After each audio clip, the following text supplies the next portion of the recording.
T20 ప్రపంచ cup 2024లో Team India captain Rohit Sharma all rounder పాత్ర పోషించనున్నాడా అంటే అవుననే సమాధానం వినిపిస్తోంది.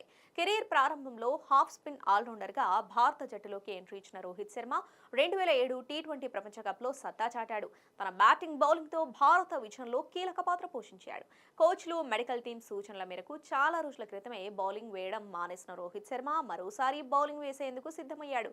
కెరీర్ చివరి దశలో ఉన్న హిట్ మ్యాన్ టీ20 ప్రపంచ కప్ 2024లో జట్టుకు అవసరమైతే హాఫ్ స్పిన్నర్గా సేవలందిస్తానని తెలిపాడు. అమెరికా, వెస్టిండీస్ వేదికగా జూన్ 1 నుంచి 29 వరకు టీ20 ప్రపంచ కప్ జరగనున్న విషయం తెలిసిందే. ఈ మెగా టోర్నీలో బరిలోకి దిగే భారత జట్టును సెలెక్టర్లు గత మంగళవారం ప్రకటించారు. ఈ జట్టు ప్రకటన నేపథ్యంలో కెప్టెన్ రోహిత్ శర్మతో పాటు చీఫ్ సెలెక్టర్ అజిత్ అగార్కర్ గురువారం మీడియా సమావేశం నిర్వహించారు. ప్రపంచ కప్ జట్టు ఎంపికపై వస్తున్న విమర్శలు, సందేహాలపై వివరణ ఇచ్చారు.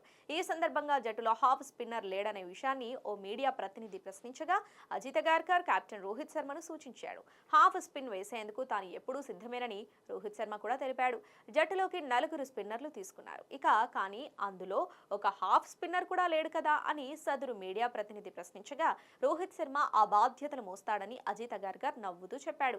ఆ వెంటనే రోహిత్ శర్మ నేను సిద్ధమంటూ చెయ్యెత్తాడు. దాంతో అక్కడ నవ్వులు పూశాయి.